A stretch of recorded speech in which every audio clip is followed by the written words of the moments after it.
प्यारे बच्चों, आज हम कक्षा 7वीं की संस्कृत दिव्यम पाठ्य पुस्तक का 9वां पाठ काकस्य चातुर्यम पढ़ेंगे, जिसका अर्थ है कौवे की चतुरता। तो इस पाठ में उपपद विभक्ति का प्रयोग किया गया है।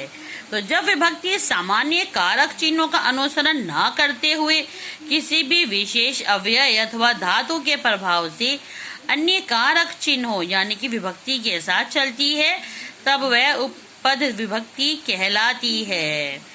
तो चलिए हम पाठ को शुरू करते हैं।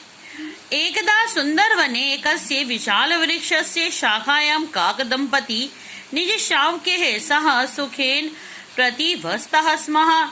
यानी कि एक बार सुंदर वन में एक बहुत बड़े वृक्ष की एक शाखा में कौवा और उसकी पत्नी अपने बच्चों के साथ सुख से रह रहे थे।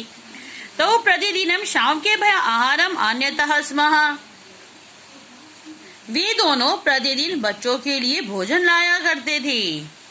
परम दुर्भाग्यवशात् तस्मिन् वृक्षस्य कोटरे एकः कृष्ण सर्पः अपि आगत्य अवसत्। परंतु दुर्भाग्य से उस वृक्ष के कोटर में एक काले रंग का सांप भी आकर बस गया था। कदाचित यदा काकदंपति आहाराय नीडात् बहिः अगच्छताम् तदेव सर्पः अवसरं दृष्ट्वा नीडं प्रविश्य एकैकं कृत्वा सर्वान् शावकान् भक्ष्यति स्म। जब कभी कौवा और उसकी पत्नी भोजन के लिए घोंसले से बाहर जाते थे, तभी मौका देखकर सांप घोंसले में प्रवेश करके एक एक करके सभी बच्चों को खा गया। नीडे शावका न दृष्ट्वा काक दंपति सर्वत्र तान अन्विष्यताम। घोंसले में बच्चों को न देखकर कौवा और उसकी पत्नी ने उन्हें सभी जगह ढूंढा। तो शावकान बिना दुखित हो आस्तम। वे दोनों बच्चों के बिना दुखी थे। अन्यस्मिन् अहनि वृक्षस्य अधः कृष्ण सर्पम दृष्ट्वा तस्य भार्या उच्चे अवदत्। दूसरे दिन वृक्ष के नीचे काले सांप को देखकर उसकी पत्नी ऊंचे स्वर में बोली, स्वामी पश्या गच्छन्तम तम सर्पम। ये स्वामी देखो उस जाते हुए सांप को।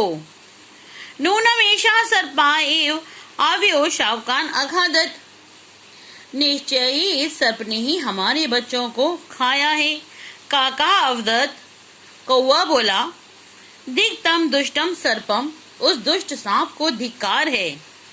काकी अवदत, अलम शौकीन, कौवे की पत्नी बोली। देखो यहाँ पर काकी कहा गया है, काका कहा गया है कौवे को, और काकी ही काका काकी काकी कहा गया है कौवे की पत्नी को।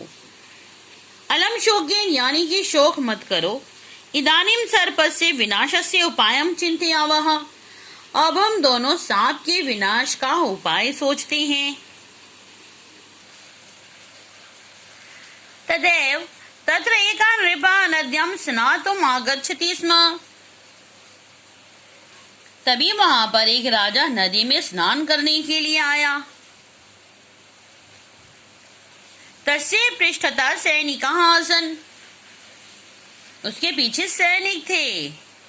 शास्त्रीयं बहुमूल्यं रत्न जड़ितं स्वर्णहारं वस्त्राणाम उपरि स्थाप्यति स्म। उसने अपने बहुमूल्य रत्न जड़ित सोने के हार को वस्त्रों के ऊपर रख दिया। सैनिका अपि स्वर्णहारं परितः अतिष्ठन्। सैनिक भी सोने के हार के चारों ओर खड़े थे। ते स्वर्णहारं रक्षन्ति स्म। वे सोने के हार की रक्षा कर रहे थे। वृक्षस्य ऊपर स्थितः काकः अवदत्।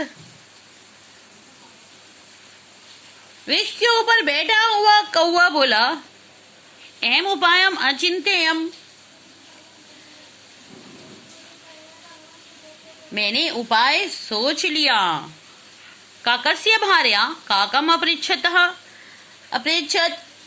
कौवे की पत्नी ने कौवे से पूछा, का उपाय अस्ति, क्या उपाय है।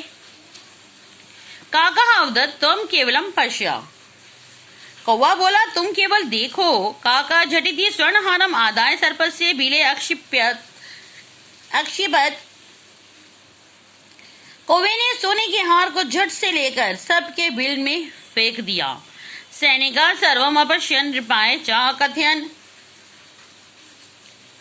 सैनिकों ने यह सब देखा और राजा को कहा, नृपा सर्पस्य बिलम खन्तुम् आदिशत।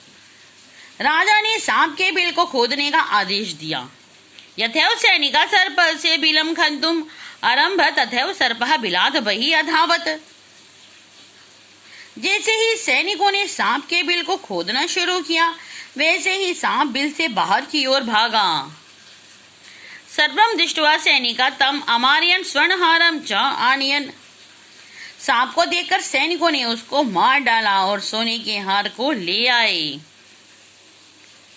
सर्पमृतं दृष्ट्वा काकदंपति प्रसन्नो अभवताम्। सांप को मरा हुआ देखकर कौवा और उसकी पत्नी प्रसन्न हुए। सत्यमेव उक्तम, सच ही कहा गया है। बुद्धि चातुर्येण कठिनात् कठिनमपि कार्यम संभवम भवति, कि बुद्धि की चतुराई से कठिन कार्य भी संभव हो जाता है। तो देखा बच्चों आपने, ये आपका पाठ था जिसमें किस तरह से कौवे ने चतुराई से सांप को मरवा डाला। आशा करती हूँ आपको समझ में आया होगा। धन्यवाद। आपका आज का दिन मंगलमय हो।